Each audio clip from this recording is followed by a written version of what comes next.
আসল ঠিকানায়। ও ভাই এই দুনিয়ায় ছিল জীবন থাকার জায়গা নয়, অন্ধকার কবর যে আমার আসল ঠিকানায়। সবাই দেখে আমায় চলে যাবে, সঙ্গে হবে নাই আমার মহরণ, আসিবে কখন কেউ তো জানে নাই আমার মহরণ, আসিবে কখন কেউ তো জানে না। এই দুনিয়ায় ছিল জীবন থাকার জায়গা নয়, অন্ধকার কবর যে আমার আসল ঠিকানায়। হায়রে অন্ধকার কবর যে আমার আসল ঠিকানায়। কবর মাঝে মা বাবাকে দেখা যাবে না, কবর মাঝে মা বাবাকে দেখা যাবে না। দেখব যারে তিনি হলেন শাহে মদিনায়। হায়রে দেখব যাকে তিনি হলেন শাহে মদিনা। বুঝব তখন নবী বিনে আপন কেহ নাই। হায়রে বুঝব তখন রসুল ছাড়া আপন কেহ নাই আমার মরণ, আসিবে কখন কেউ তো জানে নাই আমার মরণ, আসিবে কখন কেউ তো জানে না। তোমার আমার কে মায়া পরে একটু ভাবনা,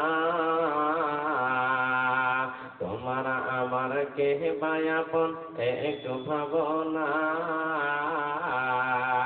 যিনি আপন তিনি কেঁদেছেন সোনার মদিনায়। হায়রে যিনি আপন তিনি কেঁদেছেন সোনার মদিনায়। সেই নবীজির কবর জিয়ারতে চলো মদিনায় আমার মহরণ, আসিবে কখন কেউ তো জানে নাই আমার মহরণ, আসিবে কখন কেউ তো জানে না।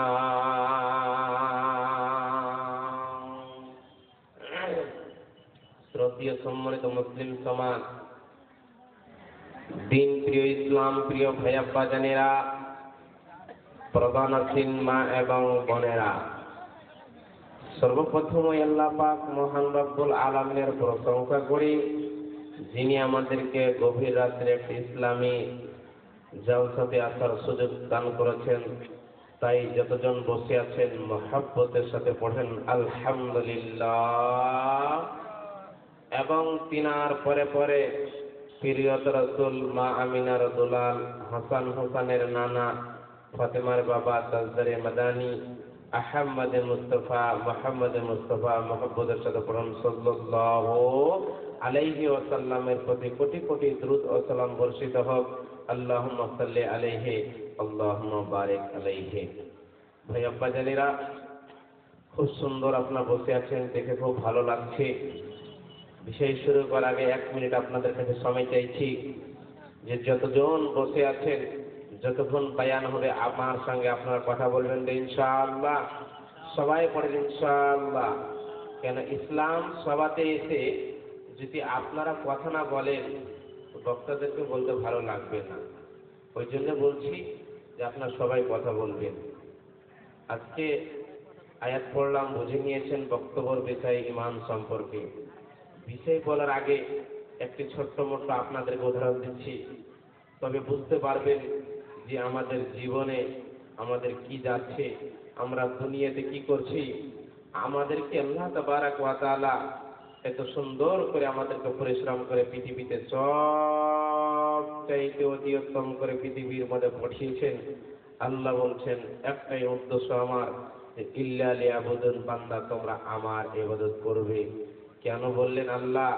আল্লাহ এই জন্য বললেন, বান্দারে তোমরা শোনো, আমি আল্লাহ, আমি সব চাইতে তোমাদের মেহেরবান ক্ষমাবান। তবে বান্দা শোনো, তোমাদেরকে আমি দেখার জন্য চোখ দিয়েছি, শোনার জন্য কান দিয়েছি, চলার জন্য আমি আল্লাহ পা দিয়েছি, টেস্ট নেওয়ার জন্য জিহ্বা দিয়েছি। এতগুলো নিয়ামত দেওয়ার পর আমরা দিন ইসলাম থেকে দূরে সরে রয়েছি। ঠিক না বেশি কথা বলে? মুসলমানকে দেখবেন সব জায়গায় ভিড় লেগে আছে, হাটে বাজারে মার্কেটে চায়ের দোকানে, আর মসজিদ ফাঁকা। কথা বুঝতে পারছেন তো? সব জায়গাতে ভিড় লেগে আছে, মসজিদ ফাঁকা। উদাহরণটা দিই বুঝেন, তারপরে আপনাদেরকে একটা আয়াত শোনাবো ইনশাআল্লাহ। এক নম্বর উদাহরণটা বাইরে সর্বপ্রথম বোঝার চেষ্টা করে। একজন মালিক তার রাখালকে বলছে, তুই শোন, আমার বাড়িতে তোকে 4,000 টাকা দিয়ে রাখলাম, 4,000 টাকা দিয়ে আমাকে তোমার বাড়িতে রাখা হলো। তবে তুমি শোনো, তোমাকে আমি 5টা কাজ দিলাম, তোমাকে 6টা কাজ করতে হবে না। 5টা কাজ তোমাকে আমার বাড়িতে করতে হবে, 6টা কাজ করতে হবে না। 1 নম্বর কাজ হলো, আমি যখন বাড়ি থেকে বের হব তুমি আমার গাড়িটাকে পরিষ্কার করে দিবে। 2য় নম্বর পয়েন্ট হলো, আমি যখন আবার আসব তুমি আমার গাড়িটাকে সুন্দর করে আবার তুমি ঘরের ভিতরে রেখে দিবে। 3য় নম্বর পয়েন্ট হলো, আমার বাড়ির দেখরাখ করবে। 4 নম্বর তোমার পয়েন্ট হলো, আমার বাড়িতে যেগুলো গরু ছাগল আছে তুমি বাইরে গিয়ে চড়িয়ে নিয়ে আসবে। 5 নম্বর পয়েন্ট হলো, আমার বাড়িতে তুমি খানা বানাবে আর আমি এসে খাবার খাবো। বলছে বাদশা মহোদয়, ঠিক আছে, আমি 5টায় কাজ করে ফেলবো। দেখেন, বাদশা মহোদয় এই জন্য বললো যে আমি একজন টাকা পয়সার মালিক, আমি যাই বলবো তাই হয়ে যাবে। অথচ ওনার বাড়িতে বিবি আছে, একবার বিবিকে বললেন না, বিবি রে তুই আমার জন্য খানা বানা। ওই রাখালকে বলছে 5টা কাজ দেওয়া হলো। আচ্ছা বলেন তো, 6টা কাজ করলে বাদশা বলেছে যে তোর ব্যবস্থা নিব, আমি তোর ব্যবস্থা নেব, তোর বিচার করে দিব। তোর রাখাল থেকে 6টা কাজ করতে পারবে? কথা বলেন সবাই, আপনি কথা বলুন আমার সঙ্গে। 5টা বাদ দিয়ে 6টা কাজ করতে পারবে কি? পারবে না। তার বাড়িতে কচি বাচ্চা আছে, কথা বুঝেন, তার বাড়িতে কচি বাচ্চা আছে, আর তার একটা বিশাল গর্ত আছে, একটা নদী আছে, নালা আছে।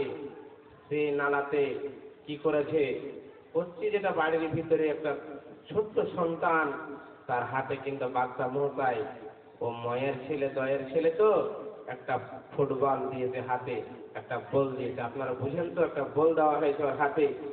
আর বাদশা বলে দিয়েছে, বেটারে 6 থেকে 7 বছরকার ছেলে, ছোট্ট ছোট্ট ছোট্ট ছোট্ট খুব সোনামণি কথা বলে, বাবাকে বল দেওয়া হয়েছে।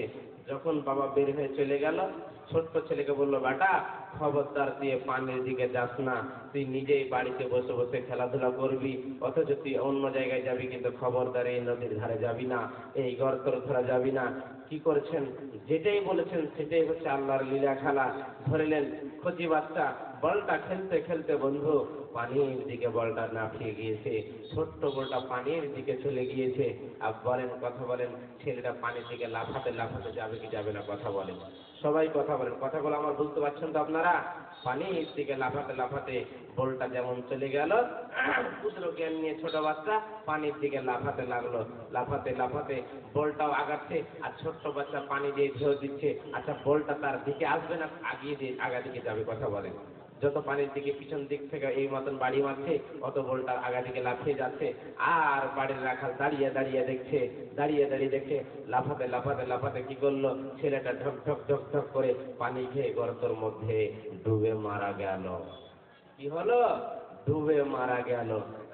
এমন সময় বাদশা মহোদয় এসে হাজির হয়ে গেল। সর্বপ্রথম সন্তানকে খুঁজে পাচ্ছে না, এদিক ওদিক খুঁজছে, রাখালকে বলছে না। কেন? ওকে তো দায়িত্ব দেওয়া হয়নি, রাখালকে বলা দায়িত্ব দেওয়া হয়নি যে আমার সন্তানের খেয়াল রাখবে। এমন সময় খুঁজে যখন না পেল, রাখালকে বলছে, এই তুই আমার সন্তানকে দেখেছিস? বলছে, হ্যাঁ আমি আপনার সন্তানকে দেখেছি, এই যে গর্ত দেখতে পাচ্ছেন, আপনার সন্তান ডুবে মারা গেছে। তখন বলছে, এই তোর কত বড় সাহস রে, তুই আমার সন্তানকে তোর চোখের সামনে ডুবে মরে গেল তুই দেখলি, আর দাঁড়িয়ে দাঁড়িয়ে থেকে গেলি? তখন বলছে, বাদশা মহাশয়, আমি আপনার রাখাল হতে পারি, কিন্তু আপনি আমাকে 5টা কাজ দিয়েছেন, 6টা কাজ বললে আমার বিচার হবে। আমি কেমন করে করব বলেন? আমি যদি 6টা বলি তো আপনি আমার বিচার করে ফেলবেন। অতএব বাদশা মহাশয়, আমি আমার ডিউটিতে অটল আছি, আমি আমার জায়গায় ঠিক আছি। বাদশা, তুমি আমাকে দায়িত্ব দিতে ভুল করেছো। একবার পড়েন সুবহানাল্লাহ।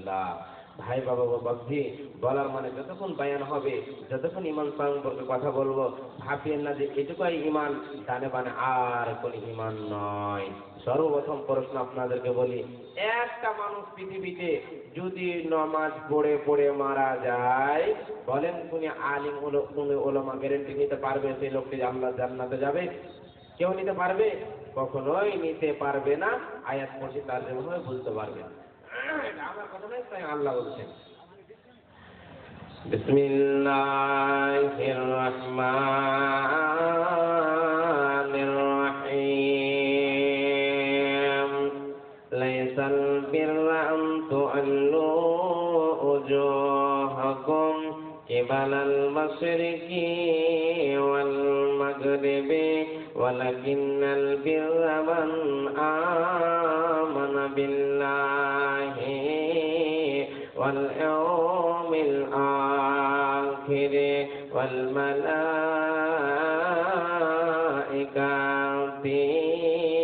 ওয়াল কিতাবি ওয়ান নাবিয়্যিন। বন্ধুরে আমার, অপরদান আছেন, মায়েরা বোনেরা শোনো, এটা আমার কথা নয়, স্বয়ং আল্লাহ তাবারাক ওয়া তাআলা বলছেন, পৃথিবীর মানুষরে তোমরা শোনো, পূর্ব কিংবা পশ্চিমে নামাজ পড়ার নাম, মাথা ঢোকার নাম পূর্ণাঙ্গ কামিয়াব নয়। বন্ধুরে আমার, একটা লোক যদি শুধু নামাজ পড়ে পড়ে যদি মারা যায়, কোন আলিম কোন ওলামা গ্যারান্টি নিতে পারবে না সে লোকটি যাবে আল্লাহর জান্নাতে। বন্ধুরা আমার, তবে আপনি বলবেন মাওলানা তবে নামাজ পড়ে কিনা? জি না না না, বিশ্ব নবী বলেছেন মানুষ যখন মারা যাবে রে, আল্লাহর কাছে যখন হিসাব কিতাব হবে, সর্বপ্রথম নামাজের হিসাব না হবে, তার পূর্বে তোমার ঈমানকে মজবুত করতে হবে। তবে মাওলানা আপনি যে বললেন পূর্ব কিংবা পশ্চিমে নামাজ পড়ার নাম, শ্রদ্ধা করার নাম পূর্ণাঙ্গ কামিয়াব নয়। তবে আমরা তো পশ্চিম দিকে মুখ করে নামাজ পড়ি, আবার আল্লাহ কেন পূর্ব দিকে বললেন একটুখানি বুঝে নেন। যারা বন্ধুরে কাবা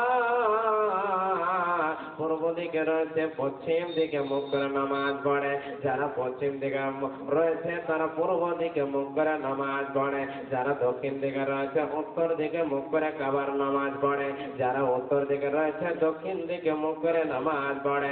ওই জন্য আমার আল্লাহ বলছেন পূর্ব কিংবা পশ্চিমে সাজদা করার নাম, মাথা টোকার নাম পূর্ণাঙ্গ কামিয়াব নয়। তবে মাওলানা কি এমন কাজ করব আল্লাহর নিকটে কামিয়াব হব বলেন? আমার আল্লাহ বলছেন মান আমানা বিল্লাহি, আল্লাহর উপরে ঈমান রাখতে হবে। যে ব্যক্তিটি আল্লাহর উপরে ঈমান রাখবে না, সে ব্যক্তি কোনোদিন কামিয়াব হতে পারে না, পারে না, পারে না। একবার পড়েন সুবহানাল্লাহ। ভাই আব্বাজান, খুব গুরুত্বপূর্ণ কথা নিয়ে আপনাদেরকে বলছি, বোঝার চেষ্টা করেন। আল্লাহ তাবারাক ওয়া তাআলা বলছেন পৃথিবীর মানুষ আসার সময় সিরিয়াল রয়েছে, বড় ভাই আসবে, মেজো ভাই আসবে, সেজো ভাই আসবে, যাওয়ার সময় কোন সিরিয়াল নয়। আবার কখন খার মতে ডেট চলে আসবে, কে কোন সময় চলে যাবে কেউ বলতে পারবে না। পারবেন? কেউ বলতে পারবেন না। তবে কার উপরে ঈমান রাখতে হবে? আল্লাহর উপরে। আজকে আমাদের আল্লাহর উপরে ঈমান নয়। কেমন ঈমান রাখতে হবে শুনেন, একটা ঘটনা শোনায়। আল্লাহর নবী জনাবে মুহাম্মদুর রাসূলুল্লাহ, সবাই মহব্বতের সাথে পড়ুন সাল্লাল্লাহু আলাইহি ওয়াসাল্লাম। বন্ধুরা আমার, বিশ্ব নবী যখন সর্বপ্রথম নবী হন, নবীর তার জিন্দগির 23 বছর কেটেছেন। নবী হওয়ার পরে নবী বেঁচেছেন। একটুখানি শুনেন, মক্কাতে 10 থেকে 11 বছর, মদিনাতে 12 থেকে 13 বছর, টোটাল আল্লাহর নবী হওয়ার পর 23 বছর বেঁচেছেন। বিশ্ব নবী যখন 40 বছর বয়সের পরে বন্ধুরা যখন নবী হন, মানুষদেরকে দিনের কথা বলছিলেন, তখন কোনো ব্যাগ ছিল না, কোনো রকমের অন্য জিনিসের ব্যবস্থা ছিল না। এমন সময় আল্লাহর নবীর জবানের দ্বারা দিয়ে অন্য মানুষ কোনোদিন কষ্ট পায়নি। নবীজির ব্যবহার চরিত্রতে, আল্লাহ রসুলের ব্যবহার চরিত্রতে এত, আল্লাহ নবীর ব্যবহারে এতটাই ভালো, এই কথার কারণে অন্য মানুষরা নবীজির কথা শুনে শুনে কালেমা পড়ে নিয়েছে। অনেকজন মহিলা একটা দুইটা করতে করতে বন্ধুরা মুসলমান হয়েছে। মা খাদিজা হয়েছে, আবু বকর হয়েছে, ওসমান আলী হয়েছে, একের পরে এক সাহাবীরা হয়েছে।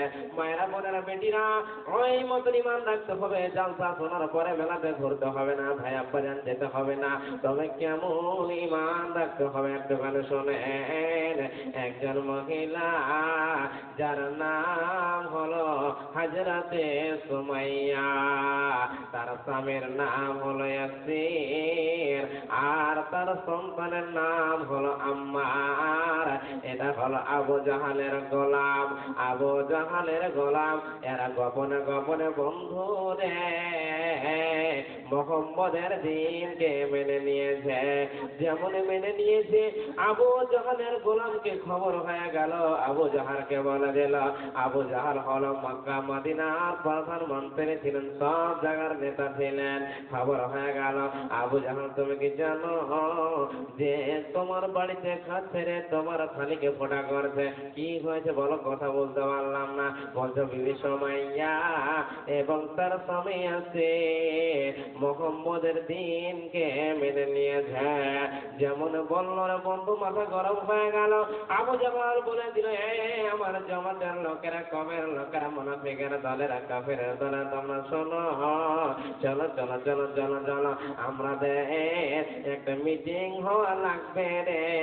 অমুক তারিখ অমুক দিনে অমুক জায়গায় ডেট শেষ করে দিলাম, তোমরা সবাই সেই জায়গায় জমা হয়ে যাবে।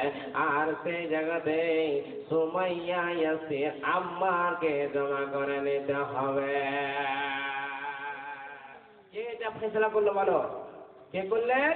আবু জাহাল। বুঝেন মূল্যমূলক কথা হলো বন্ধুরা আমার। প্রতিদিন তো শুয়েই থাকছেন বাড়িতে, একটা রাত কি এই ইসলাম সম্পর্কে মাদ্রাসাতে আমরা সময় দিতে পারবো না? ইনশাল্লাহ পারবো। তো কেন পারছি না? আমাদের ইমানের দুর্বলতার কারণে ইমানে বড় বড় পোকা হয়ে গেছে। ওই জন্য কোরআন হাদিসের কথা শুনছি বটে, আমল করতে পারছি না। ঠিক নেবে ঠিক কথা বলেন। ওই জন্য মুসলমান যেই জায়গায় যাচ্ছে সেই জায়গায় লাভ খাচ্ছে নিজের ভুলের কারণে। বুঝে? আবু জাহালের মিটিং এর জায়গা ফিক্স হয়ে গেল। বিবি সুমাইয়াকে ডাকলো আর স্ত্রীকে ডাকলো। ডাকার পর কি বলছেন? সত্য বহুর কথা বলছি, বুঝে? সুমাইয়া আমার কাছে মুহাম্মদের দ্বীনকে মেনেছে। ভাই আব্বা জান মায়েরা একটুখানি কর্ণপাত করে কানটা মেকারের দিকে লাগিয়ে শোনেন।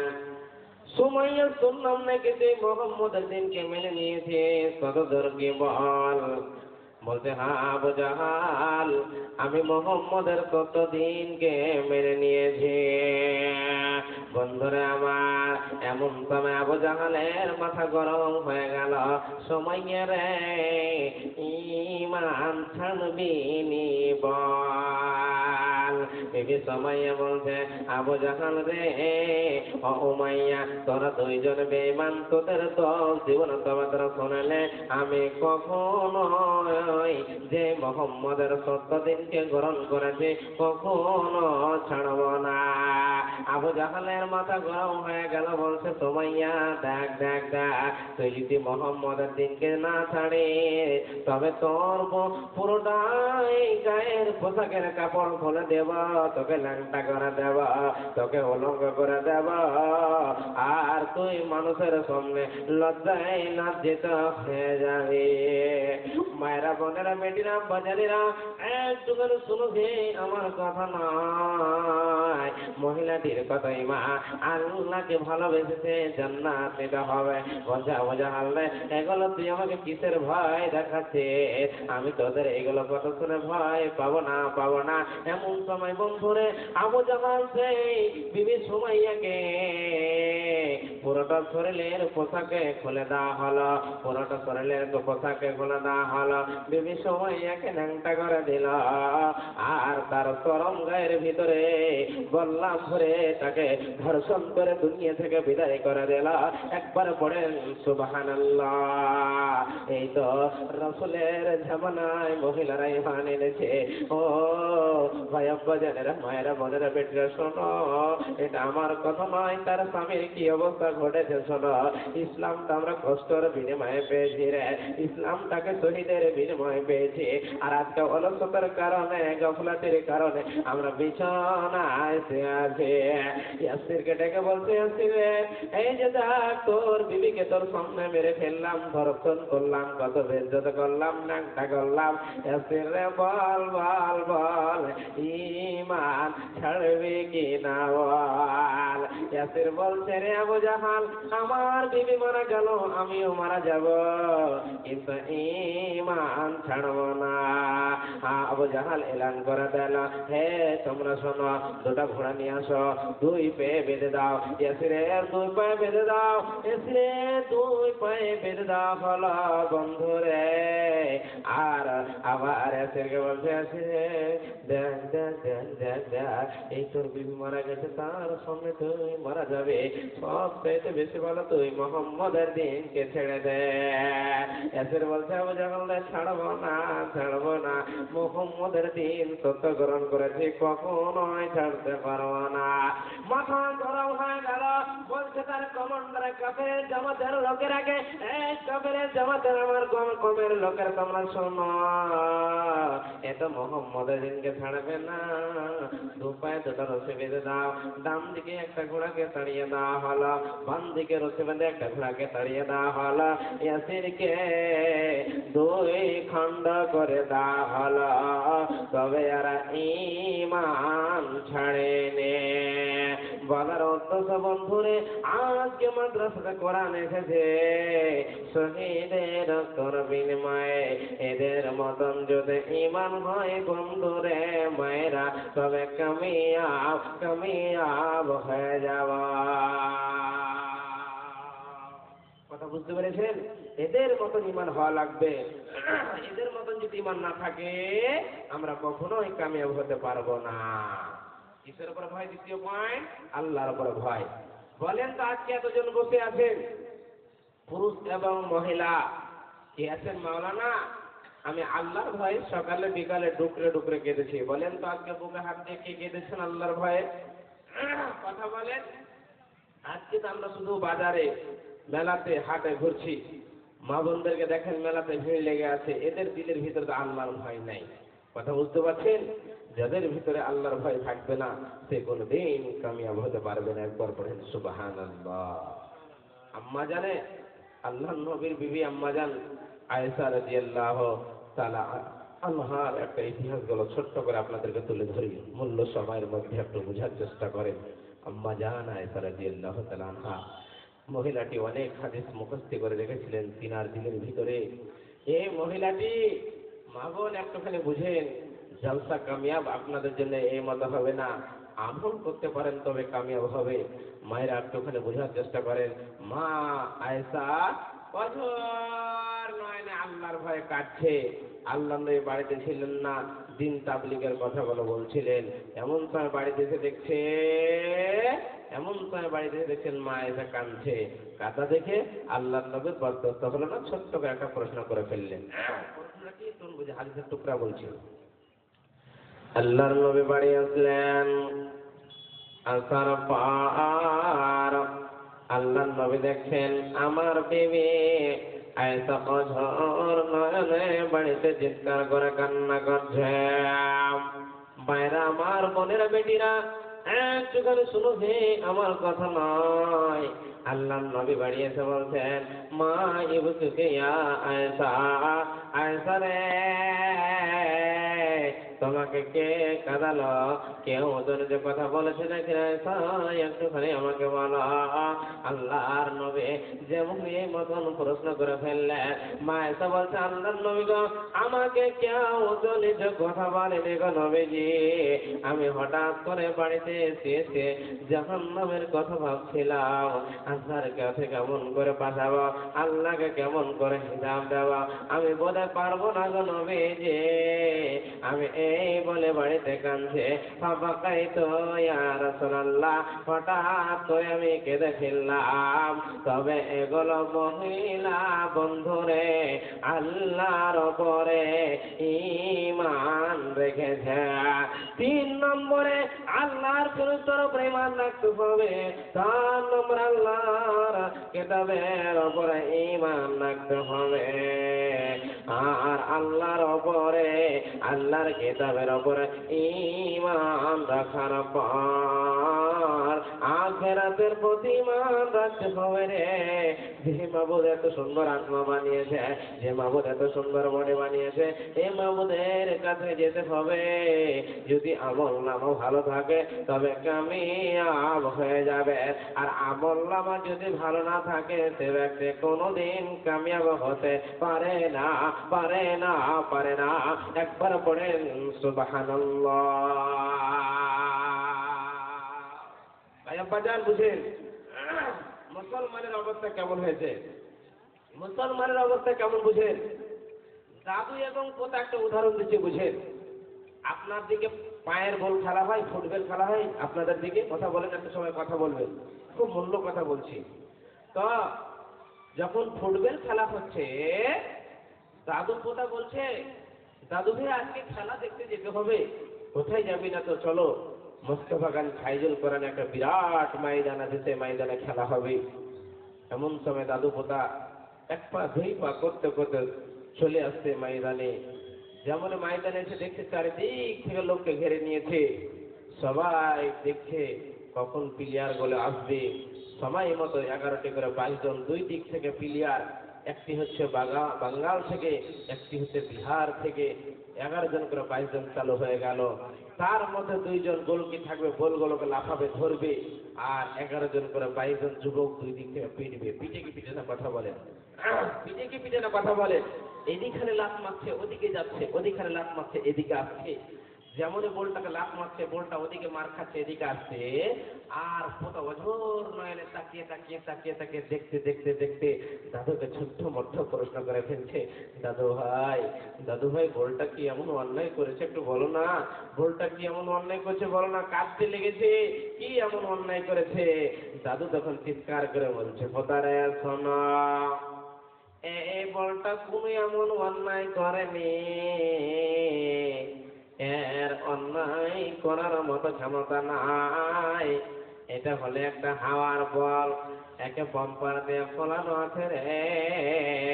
একে ওই জন্যে মুসলমানেরা যেদিকে চাচ্ছে লাত মারছে, পূর্ব দিকে মারছে, পশ্চিম দিকে আসছে, আবার পশ্চিম দিক থেকে মারছে, পূর্ব দিকে যাচ্ছে। এর ভিতরে কিছু নাই। এটা যদি একটা পাথর হতো, মুসলমান কোনদিন এর পরে আঘাত আনতে পারত না। তখন চট করে ছোট্ট পদ 10 বছরকার অবস্থা, 10 বছরের পদে বলছে, দাদু ভাই তবে বলেন মুসলমানের অবস্থা কিরকম হয়েছে।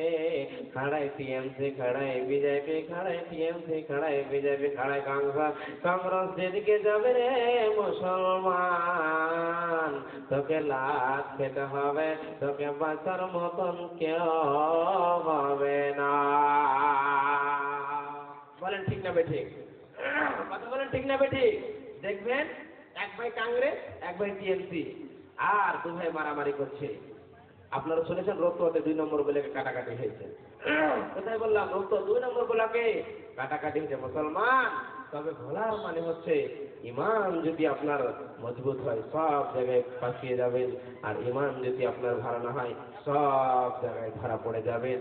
আজকে আল্লাহ তাবারক ওয়া তাআলা বলছেন, পৃথিবীর মানুষ তোমরা শোনো, কামিয়াব হতে চাও, এসো আমার ঘরে এসো, কামিয়াব হয়ে যাবে।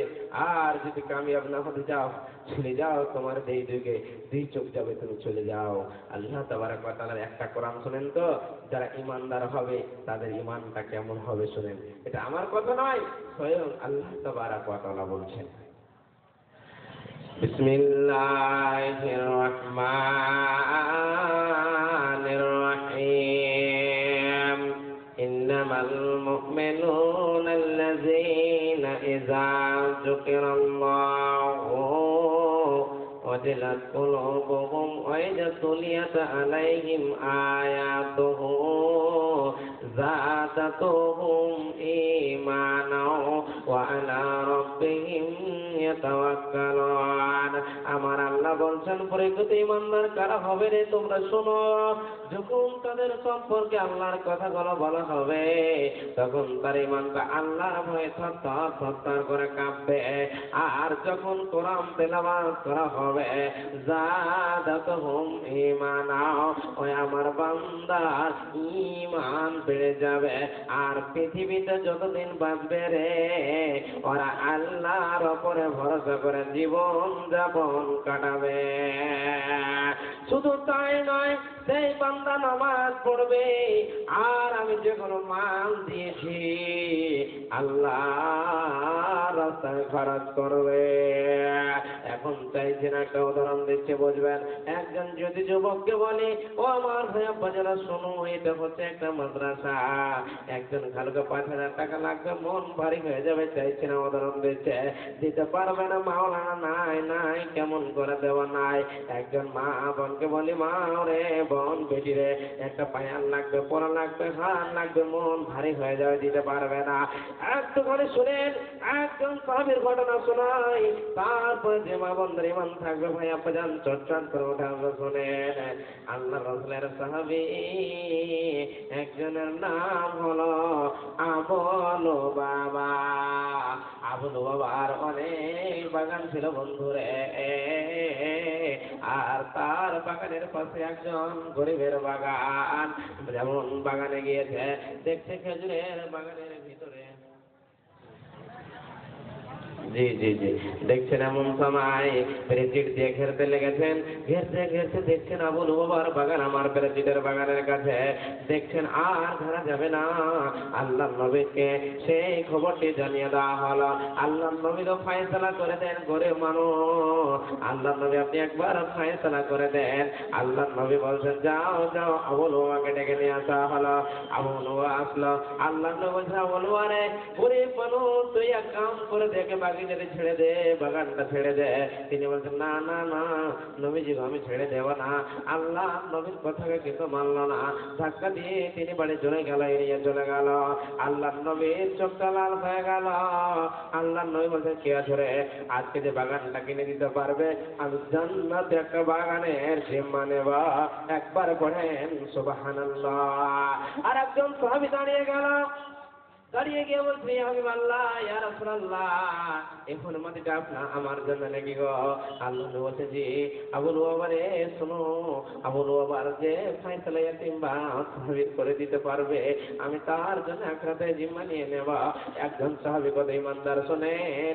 আবু দাদা দাঁড়িয়ে গেলেন, আবুল বাবার বাড়ি গিয়ে বলছে, ভাই আবুল বাবা, একবার বলো ভাই, আমি তোমার কাছে একটা খবর নিয়ে এসেছি, তুমি যদি ওই ইয়াতিমের বাচ্চার ফয়সালা করে দাও, আমি তোমাকে পাড়ায় 600টা খেজুরের বাগান দেওয়া। বলছে, না না দেবে না, আমাকে মিথ্যা কথা বলছে তো, দেবে না। বলছে, তুই আলহামদুলিল্লাহ পড়, তোর একটা খেজুরের বাগানের বিনিময়ে আমি অনেক তোকে বাগান বাড়ি দিয়ে দেওয়া। বলছে, না তুই দেবে না। বলছে, রাজি হয়ে যা, আমি একবার আলহামদুলিল্লাহ পড়ে নেওয়া। যেমনই বলছেন, আমি নিয়ে নিলাম, তোর ফয়সালা করে দিলাম। আবু দাদা আলহামদুলিল্লাহ পড়ে বিবির কাছে চলে গেল, বিবি রে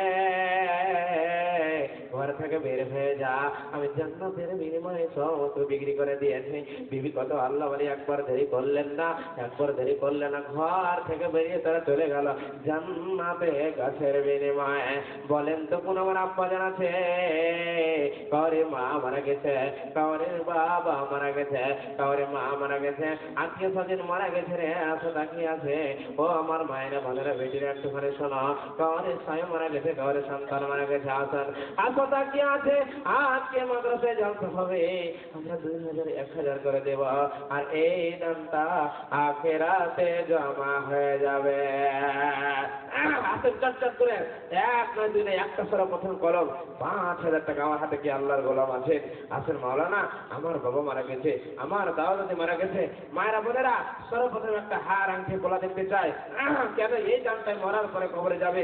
মায়েরা বোনেরা সর্বপ্রথম কুচি কুচি বাচ্চাদের হাতে আপনার দিয়ে পাঠান, আর কমিটির লোক যদি চাদর গিয়ে থাকে ইনশাআল্লাহ সে চাদর দিয়ে পাঠাবে।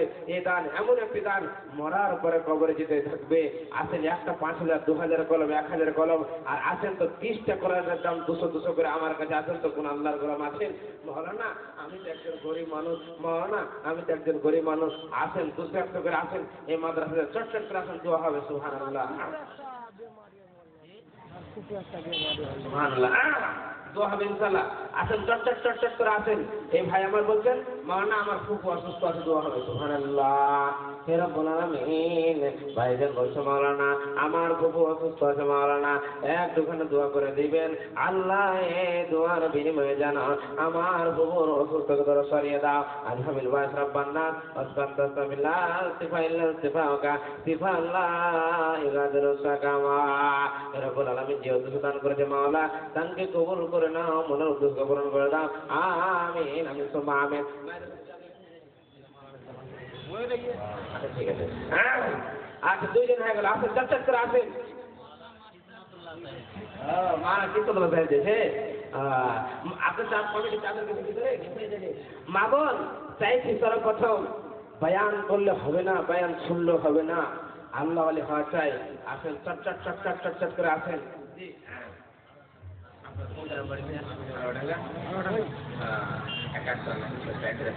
পারবেন না, 1000 টাকার কলম করতে পারবেন না? দেন ইনশাআল্লাহ দেন, আল্লাহর রাস্তায় কি নিয়ে যাবেন? খালো আমার খালি হাত খালি কবরে যাবেন। লিল্লাহি তাকবীর। খালো আমার 1000 টাকা 200 টাকা নগদ 800 টাকা বাকি। সুবহানাল্লাহ 3 জন হয়ে গেল 200 করে করানোর জন্য। আসেন চটচট চটচট করে 27 জন আরো বাকি 30টা করানোর জন্য। কোন আল্লাহর গোলাম আছেন? চটচট করে দাঁড়ান। এই নেকিটাই মরার পরে কবরে থাকবে। আর মায়েরা আপনাদের ভিতরে চাদর গিয়েছে, একটা হার আংটি বলা দেখতে চায়। ভাইজান ও ভাইজান তুই গেছেন নাকি? একটু বলেন তো, আওয়াজ করতে বলেন তো। আর মা বোনেরা আপনাদের ভিতরে চাদর গিয়েছে, একটু দয়া করে বলি কোন আল্লাহ ওয়ালি খালা বোন বেঁচে আছে, অন্তত একটা হার বলা আংটি আজকে আমার হাতে দিয়ে পাঠাবে। মাওলানা এই যে দিলাম, আমরা তো দাম দিতে পারবো না, আমরা কিছু সোনা চাঁদি দিয়ে এই মাদ্রাসাকে সাহায্য করলাম। আসলে 27 আপনার 3 জন হয়ে গেলেন, 27 জন বাকি আছে। একজন খালো আমার 1000 টাকা দেশে দেওয়া হবে, একজন 500 টাকা দেওয়া হবে। চটচট চটচট করে উঠে আসেন আল্লাহর গোলাম। বেশি কথা বলেন, 200 করে 30 জনের নাম নিয়েছি, যাদের নসিব ভালো হবে চটচট চটচট করে আমার কাছে উঠে আসবে। এই দানটায় মরার পরে কবরে যেতে থাকবে, এই দানটায় মরার পরে কবরে যেতে থাকবে। চাদর আসতে আসে, চাদর যেতে আসে, মায়েরা বোনেরা চটচট করে চাদর দিয়ে পাঠান। কচি কচি বাচ্চারা হাতে দিয়ে বলেন ইনশাআল্লাহ কমিটির লোক গিয়েছে, ওদের হাতে দিয়ে পাঠান, দোয়া করবো। আসেন ভাইরা আব্বাজান বোনেরা যারা আসা আবেদন নিয়ে আসেন, একটু চটচট চট করে আসেন। আর 500 টাকার কলম করা 5-7 জন আসেন, চটচট করে দোয়া হবে ইনশাআল্লাহ। রব্বুল আলামিন আল্লাহ একজন তোমার মধ্যে 1000 টাকা দিয়েছে আল্লাহ, একজন 500 দিয়েছে মাওলা। জানি না রব্বুল আলামিন কি দান করেছে মাওলা। হে আল্লাহ দানকে কবুল করে নাও, মনের উদ্দেশ্য পূরণ করে দাও। মাত্র যারা কবরে গিয়েছে আল্লাহ তুমি রূহের মাগফিরাত করো। आमीन आमीन। मोहतरम हजरात, जिस घड़ी का हम लोग शिद्दत से इंतजार कर रहे थे वो घड़ी बिल्कुल करीब आ चुकी है। यानी कि आज के इस अजीम शान जलसा का जो मेन मुकर्रिर है वो अनकरीब हमारे बीच 10 मिनट के अंदर स्टेज पर रौनक स्टेज होंगे। इसलिए आप तमाम लोगों से गुजारिश है कि पंडाल के नीचे आकर के बैठने की कोशिश करें।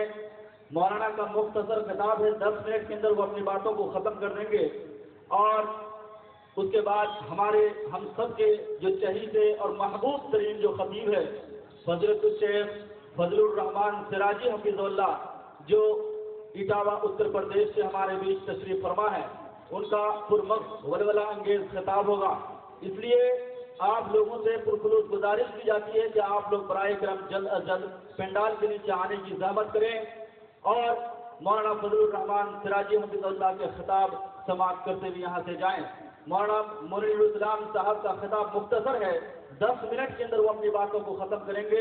इसलिए जलसा का एक असल मकसद तामीर और तरक्की है, इसलिए इस तरफ भी ध्यान देते हुए आप लोगों से गुजारिश है कि बढ़ चढ़ करके हिस्सा लें और भरपूर ताउन करते हुए इस इदारे को भरपूर काम करते हुए आप लोग यहाँ से जाएं। मौलाना मुनीरुल इस्लाम साहब। জি জুনাইদ আলম অনেক দূর থেকে 200 টাকা দান করেছে, ইনশাআল্লাহ দোয়া হবে।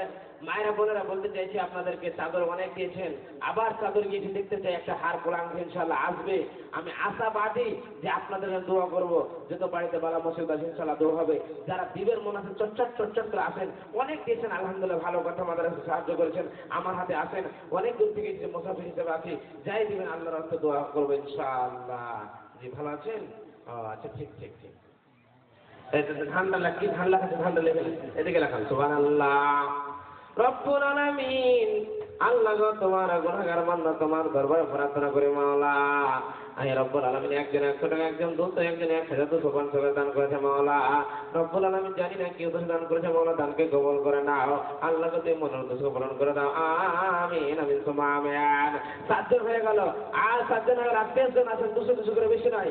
এই কোরআন 30টা কোরআনের জন্য চটচট করে 10 মিনিটের মধ্যে আল্লাহর কোরআন যারা হবে, বেশি দান করলে 200 করে আসেন ইনশাআল্লাহ। মায়েদের ভিতরে চাদর আসতে আছে। আমি দেখলাম বায়ান করতে সালাম দিতে থেকেছে। মায়েরা বোনেরা যারা আল্লাহ ওয়ালি খারাপ বেঁচে আছেন, একটা হার আংটি বলা আমার হাতে দিয়ে পাঠাবেন ইনশাআল্লাহ, দোয়া করে দিব। একটু চটচট করে কচি বাচ্চাদের হাতে দিয়ে পাঠান, এটাই দান মারা পরে জমা হবে। আর ওই যে ভাই সাহেব বললে কিছু ধান লাগাতে, কয়েকটি বললে আমি ভুলে গেলাম, একটু লেখে দেন না, কটি দিয়েছেন ইনশাআল্লাহ দোয়া হবে। আর চাদর গেছে আসেন ভাইরা, চটচট করে আসেন, এই দানটাই আপনাদের কবরে যাবে, কিছু যাবে না, ছেলে মেয়ে আত্মীয় স্বজন কিছু যাবে না। একটু দয়া করতে मोहम्मद कसीर बिन मास्टर शरफुल हक, आप जहाँ कहीं भी हो, आपकी आवाज़ आप तक अगर आवाज़ पहुँच रही है तो आप पंडाल के नीचे ज़रूर आए। मोहम्मद कसीर बिन मास्टर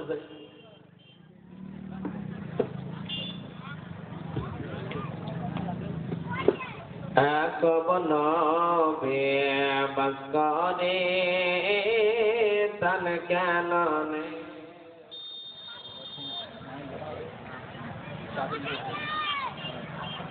মায়েরা, আপনাদেরকে বারবার বলানো হয়েছে আপনাদের ভিতরে চাদর গিয়েছে, আপনারা অন্তরে দিল করে দান করবেন এই মাদ্রাসাকে। কেন আপনাদেরকে বললাম যে পৃথিবীতে মানুষ থাকার জন্য আসেনি, যাওয়ার জন্য এসেছেন, কবে চলে যাবেন, টাকা পয়সা সব পড়ে থাকবে। আপনাদের ভিতরে চাদর গিয়েছে, দয়া করে অন্তর খুলে আপনারা সবাই দান করেন।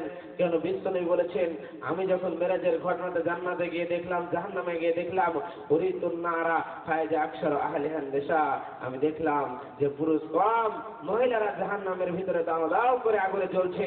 ওই জন্য বিশ্বনবীর ফায়সালা, মহিলারা তোমরা বেশি করে দান খায়রাত করো।